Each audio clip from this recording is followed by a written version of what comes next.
Hi, friends, and welcome to the Coach Casey channel for podcasts that help us all become better people.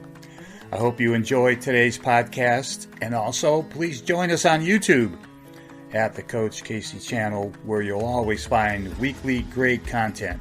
So let's go.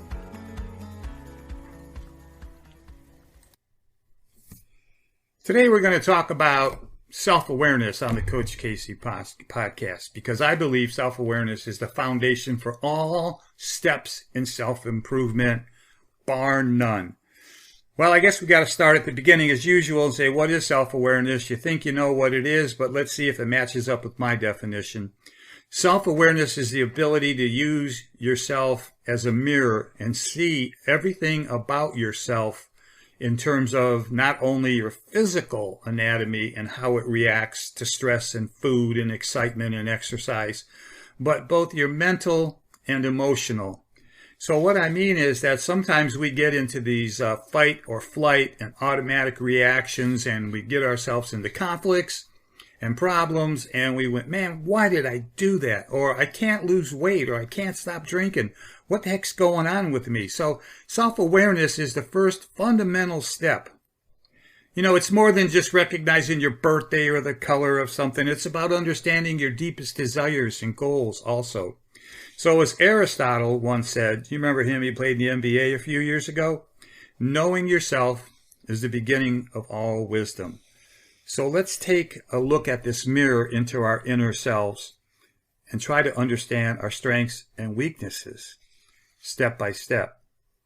The first step to being self-aware is understanding your emotions. I mean, a lot of us can have opportunities to overreact or underreact or be sad or depressed or excited.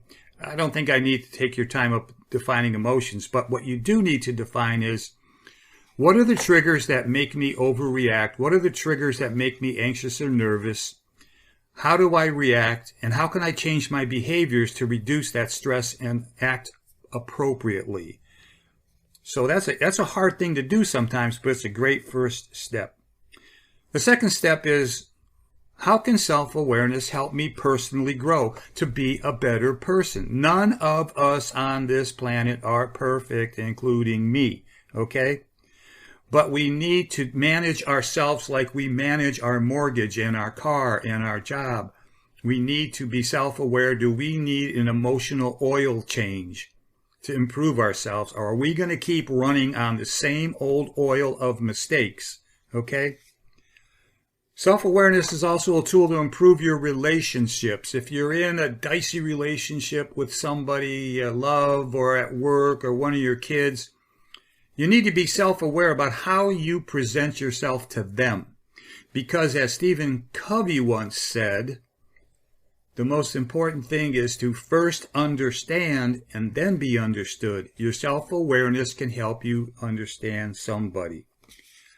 So, reflect regularly. Journaling is great. Get up out of your chair, go down to the neighborhood drugstore, buy a pencil and paper, and each day write down, hey, today I had a fight with the wife. This is how I felt. I was all upset. I was nervous. I paced the house for 30 minutes. I had to go outside to relax. What was with me?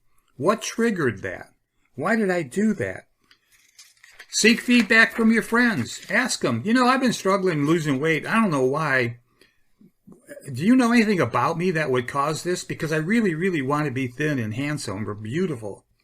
And lastly, there's all kinds of stuff about this on the internet, but you really do need to set goals, but not these I'll never drink again the rest of my life type of goal, or I'm going to give up chocolates for the next 60 days. Nah, just set a goal for today, just today.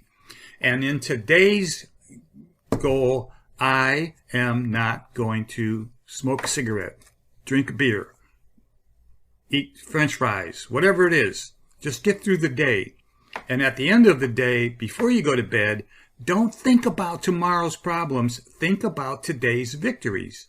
Just congratulate yourself and say, no matter what, today I did 1, 2, 3, 4, 5 things great. All right, listener corner time. Excuse me. This is from Alex in Toronto. He asks, how can I become more self-aware if I'm not used to being introspective? Well, hi, Alex. Thanks for asking the question. Introspection is a big word. I understand that. It's not something that you have to practice. It's something you have to do using what I just talked about in this podcast, okay? And again, to repeat myself, begin with small steps and observe your reactions to different situations. And listen to this, Alex, without judgment.